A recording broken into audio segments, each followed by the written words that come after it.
Hello, and welcome to this week's Arab Digest podcast. I'm William Law, editor of the Digest. My guest today is Kelly Petillo, Program Manager for Middle East and North Africa at the ECFR, the European Council on Foreign Relations, where she focuses on refugee, humanitarian, and human rights issues. Today, we're talking about the challenges that returnees and the internally displaced are facing in three Middle East hotspots: Syria, Sudan, and Palestine. Kelly, welcome back to the podcast. Thank you so much for having me again. Can we begin by looking at Syrians returning after the fall of Bashar al-Assad, which happened just about a year ago? It's probably worth reminding our listeners that Turkey took in 3.75 million Syrians, Lebanon 840,000, Jordan 672,000. That was over the 14 years of the civil war that, as I said, just ended about a year ago. It's also worth saying that there are approximately 7 million IDPs, and close to 2 million now have returned to their towns and communities. And we know that people are coming back from various places, various neighboring countries, as well as further afield. But the first question I want to ask you, Kelly, is Syrians from abroad and IDPs, what are they returning to? Yeah, that's a very good question. I mean, of course, it's been a year since the fall of Assad, and Assad is well gone from Syria, but the country still is affected by huge devastation. 14 years of conflict left a huge toll, and returning Syrians, more than 1 million according to UNHCR, while they may bring some money, resources, they also are immediately putting the country's healthcare, water facilities, electricity under strain. There are limited job opportunities, and there are exorbitant housing and living costs. And all of these factors contribute to undermining prospects for returning. The country is not yet safe. Many homes and infrastructure are in ruins. Economic recovery is set to be slow. The World Bank estimates it will take 216 billion US dollars to rebuild Syria. It will take years, of course. This is all set to happen among huge strain in international funding. So while Assad is gone, there is also huge territorial fragmentation. And, this creates a tension whereby the current authority is trying to centralize power and trying to cope with various degrees of foreign influence, ISIS pockets existing still. And meanwhile, the model the Syrians have pioneered over the years is one of decentralization with a strong local and civil society rule. So these two models are kind of at tension with each other. And ultimately, I think this government hasn't done much in the past year to fill the governance gap. There's still no constitution. This will take time. The process of transitional justice will take time. And there is a lot of other political challenges that at the end of the day are guarantees that make for a state ruled by rule of law. And right now, these are not currently there. So I think it's the uncertainty over what comes next that sparks doubts for them. The main challenges to sustainable returns that they cite, current Syrian refugees who are looking to return cite are unemployment, very high cost of living, poor infrastructure, living conditions, and also, of course, this lingering question of how much humanitarian and development support will enter Syria. And then there is the political challenge that I mentioned, to inspire confidence, to show Syrians looking to return that they aren't just seeing a mere replacement of a dictator over another. And this is key for Ashara to prove. Yeah, that's an interesting point, isn't it? The uncertainty about is he, going to become the next Assad? God forbid that should happen. But meanwhile, you talk about the challenges that people are facing returning to, in many cases, destroyed homes and a lack of facilities, a lack of infrastructure, or heavily damaged infrastructure. Meanwhile, the country's being eyed up by the Gulf states and Turkey as a lucrative reconstruction project. They're almost, you can see them rubbing their hands thinking, right, how can we get in there and get this thing moving forward? But you've touched on this a little bit. Is there anything in place right now for the government of Ahmed al-Shira to cope with returnees? Are, for example, the Gulf states putting anything in place to help with this? Because it's a huge challenge, as you've laid out. Yeah, completely. And I think, in terms of coming from a European perspective, Europeans do want to see a higher Gulf role in, facilitating the returns of Syrians. But in terms of what this government is doing, I don't see a huge focus by this new authority on the well-being and viability of these projects advanced, this announcement of investment advanced by GCC governments in terms of what's going to benefit Syrians themselves.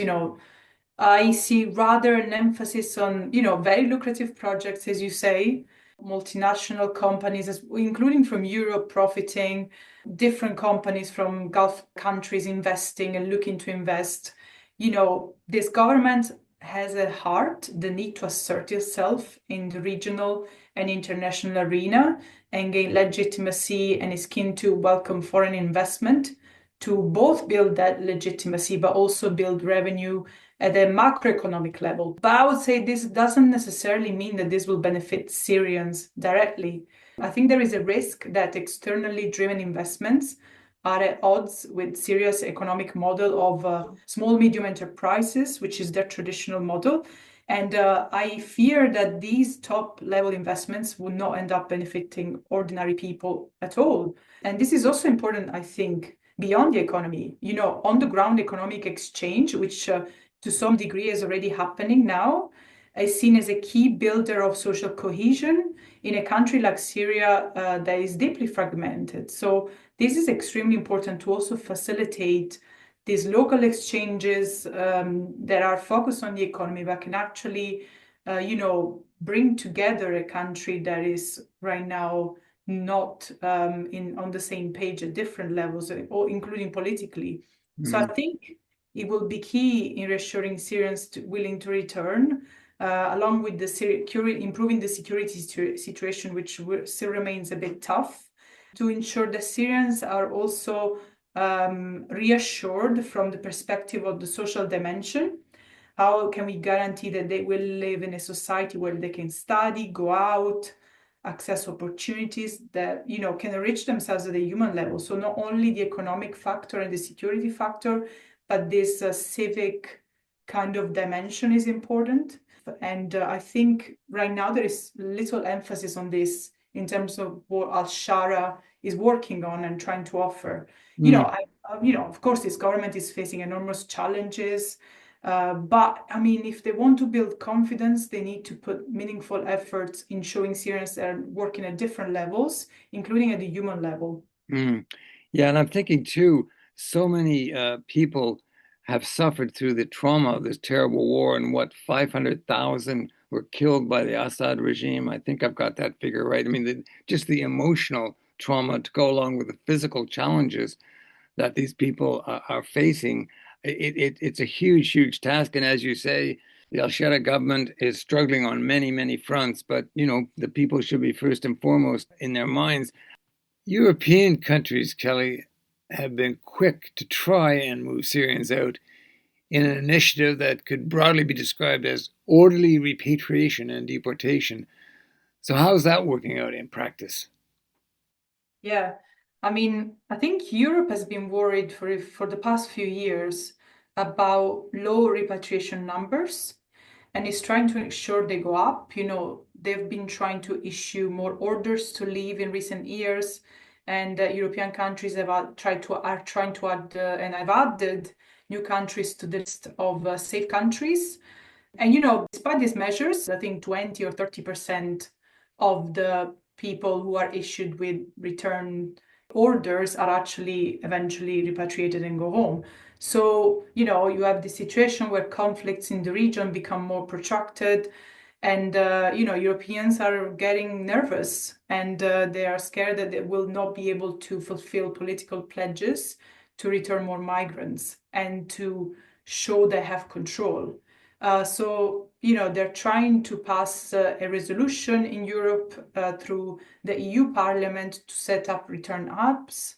And we have seen the attempts at member state levels so far have failed. For example, Italy, Albania deal, or even outside of the EU, here closer to home in the UK, the Rwanda scheme, of course, has failed and it hasn't been replaced by a credible initiative. So the EU is stepping in to work out a solution at this level. But in general, there are several legal hurdles which Europeans are trying to overcome. But of course, this is difficult. And returns at the end of the day have to be voluntary, and European countries know that. So now you have countries like Germany that are trying to pay people a lump sum of money to return voluntarily.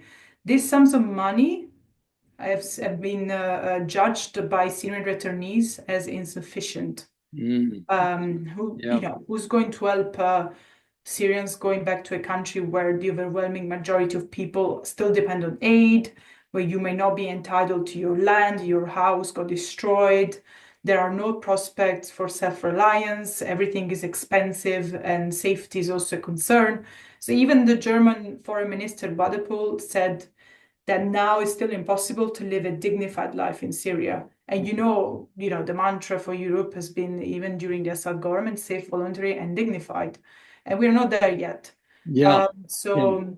When Badepul made those declarations when he was in Syria, he met huge backlash in the government coalition back home. And Merz then eventually said that voluntary repatriation is imminent for Syria.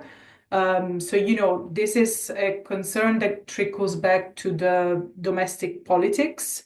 And, the US too is adopting similar measures. But so far, the truth is that returns are set to be low, especially from Europe. UNHCR cites that only 3% Syrians want to return from Europe.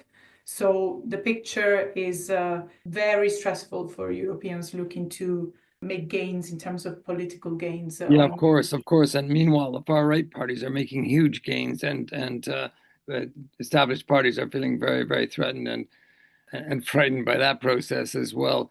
Well, look, let's if we can move on to another country. Now, I know that I've cited the figures for Syria, but I want to move on to Sudan and its ongoing civil war. And of course, figures, they sound boring. But you know what? It's so important to say that behind those figures are men, women, and children who experience huge suffering. So, with that in mind, the figures for Sudan: 13 million displaced people, 8.6 million are IDPs, and nearly 5 million in neighboring countries, including Chad, Egypt, South Sudan, and Libya. What, if anything, is being done by the international community to help all these people? You are so right about mentioning the human dimension of this conflict, and this has been just absolutely devastating. And I think there is also the compounding effect of having images stemming from Gaza and then Sudan all at the same time, and Ukraine. So the toll of these wars. I mean, Sudan is just the biggest humanitarian crisis that we're having right now. And actually, these crises also intertwine with each other. I mean, we just mentioned Syrian refugees. Sudan itself hosts 10,000 Syrian refugees. So they all kind of intertwine together. I think in terms of what can be done by the international community, and of course I look at Europe, there is a huge sense of impotence on what can be done to solve this crisis. But I think for starters, probably we should ensure that we don't make the war worse. I mean, The Guardian has recently exposed how UK arms sales to the UAE help fuel the war, as these weapons end up in the hands of the RSF. Similarly, in mid-November, we saw that two Swedish MEPs, so members of the EU Parliament, wrote to the European Commission warning them that their support to Sudan for migration management, which started more than 10 years ago during the Khartoum process, have fallen into the hands of the RSF as well. So, the European Commission hasn't really responded or put up an inquiry in place to examine these allegations. So the allegation is that the program for migration management, the EU program, has fallen into the hands of the RSF, presumably the funds for that program as well. And of course, the RSF is carrying out genocide in Darfur. The EU denies its support to the RSF in any way, even indirect. Says it stopped migration cooperation in 2019, but we keep on seeing these reports. And I mean, the Khartoum process itself was set in place under al-Bashir, so it's not like the EU has any qualms with striking deals with warlords and corrupt people. But part of what would I suggest, is at least ensure your actions, for starters, don't exacerbate things on the ground or make it worse.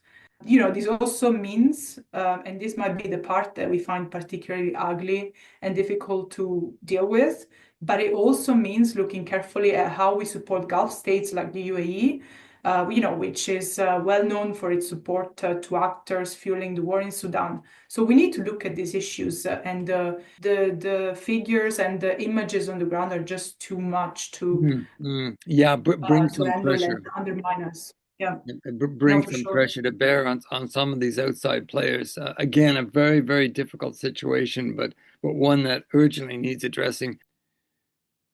You're listening to the Arab Digest podcast with me, William Law, and Kelly Petillo, the European Council on Foreign Relations Program Manager for the Middle East, North Africa. You know, our daily newsletter has no sponsors, and we carry our podcasts without any advertising. We are an independent voice supported only by our subscribers, and with your help, we're going to keep it that way. Check us out at arabdigest.org. When you get to the website, you'll find details on how to receive our reader-supported daily newsletter for 2 months for free. If you haven't already, give us a try. One other place I wanted to talk to you about is Gaza. And of course, you've got 2 million people less now because of the genocide, but are basically IDPs. They're being pushed from one site to another site. They're being bombed. They're facing terrible flooding conditions. It's an awful situation. And Benjamin Netanyahu, earlier this month, he announced he was going to open the Rafah crossing, but in only one direction, to allow Gazans to escape the genocide his wars inflicted on them. If the Egyptians allow it, which I don't think they're going to do, they're not very keen at all about that thought. This really is ethnic cleansing, isn't it? And what should the UK and European governments be doing and saying to Netanyahu about the ethnic cleansing that he's proposing for Gaza, but also what's going on in the West Bank, where we're seeing it day in, day out, settler thugs attacking Palestinians, driving them off their land and out of their homes. I mean, this is politically a red line for Egypt, and it should be the same for European governments, including the UK. The ceasefire calls for an opening of all the crossings, and on both sides, but Israel has been selectively implementing the ceasefire so far and not abiding to it fully, even now that all the hostage bodies have been returned, which has always been the excuse since the start of the ceasefire. So one wonders, by opening the crossing one way, is Israel setting up for a fait accompli in the form of mass expulsion of Palestinians out of Gaza with no way back? I mean, this is just a question that this kind of measures and announcements generate. I mean, in my opinion, and I've written this in December 2023, the objective for Israel has always been to start to forcibly expel Palestinians from Gaza since the start of the war after the horrible October 7 attacks. And to seize the strip, the Gaza Strip. And I maintain this. I mean, the evidence is there and it's been building up until now. And again, you connect to the West Bank. This also goes to the wider actions that Israel is carrying out in Lebanon and Syria. Also beyond ethnic cleansing, does this mean that Israel now doesn't want to implement the ceasefire in full? What implications does this have for Trump, for us Europeans, for our Arab Gulf states looking to implement the deal, Resolution 2803, which has endorsed the Trump plan? The answer to these questions have huge implications for the international community, both in terms of sustainable resolution of the Israeli-Palestinian conflict, but also for Europe in terms of their relations with Arab and Muslim countries, including Egypt. These countries have been clear, including during negotiations leading up to the Sharm el-Sheikh plan. There has to be no displacement. The UAE has threatened to pull out the Abraham Accords if this happens, if annexation happens. Regional countries have been, they want to see the territorial and demographic integrity of Palestine preserved. And so this is just a non-starter. So we need to tell Israel now it's time for stabilization and to continue move against the backdrop of UN Resolution 2803 towards full implementation of it, not selective implementation, which sees all the crossings open, among other things. So Rafah specifically is crucial to allow higher volumes of aid, which are desperately needed. And the fact that Israel refuses to open them speaks volumes to its intentions, and there should be a wake-up call for Europeans if they're committed to bring aid and bring about a political solution in the long term. So, you already said it's committed to monitor and operationalize the crossings. So the message to Israel is we are going to be on the ground. We are ready to provide security guarantees. And if you're not going forward with opening all the crossings, we will take action. Mm-hmm. Yeah, we may be waiting a long time for, well, certainly the government here in the UK, but also European governments to really make that point to Netanyahu. Finally, Kelly, the White House has just released its national security strategy, which claims that Europe is facing civilizational erasure because of weak government lacking leadership on matters of immigration. It notes what it calls, and I'm quoting here, the growing influence of patriotic European parties, which gives cause for great optimism. Of course, these parties are all anti-immigrant. And then there's this. Over the long term, it is more than plausible that within a few decades at the latest, certain NATO members will become majority non-European, that is, non-white. It is unspoken, but the thrust of it, it seems to me, of this document from the Trump White House is that it's aimed at Muslims, seeing them as the enemy. So I'm just wondering, what impact will this have on people from the Middle East who are seeking a better life for themselves and their families? Are they going to look at Europe and think, well, the door is closed, or is Europe going to respond in a more humane way to the issues, the many issues that desperate people face in the Middle East? Yeah, I mean, I'm afraid that even for dynamics that go beyond this national security strategy, Europeans are not set to respond in a very humane way. But yes, I mean, this document argues that the era of mass migration must end, and it puts border security as a critical challenge for the US or national security, but also as a source of destabilization for Europe. In terms of not only of economic drain, but also social cohesion and identity. And it's funny because the reality is the exact opposite. And we've seen overwhelming evidence of how refugees and migrants actually help address labor gaps in Europe and help them cope with these shortages. The example of Syrian doctors in Germany is one famous example. And instead, however, the strategy talks about migration as a deep fracture in Europe, which goes all the way from economic decline to civilizational erasure, I think it says, of Europe, saying that we will become unrecognizable as a continent in 20 years or even less. So to me, this means that Europeans are not seen anymore as partners and as equals, but as actors that under the US sphere of influence have to stop migration because otherwise this will go against Washington's interest.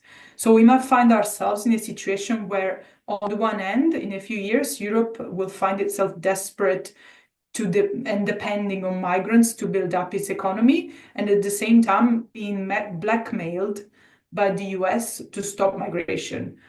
Yeah. And another irony is that while Europe as a whole is considered to be still important as a US partner from an economic and security perspective, the security strategy that Trump advances actually does not view the EU in a positive way. So there is also this tension. And actually, in fact, I believe that the vision advanced by Trump in this document is very anti-EU.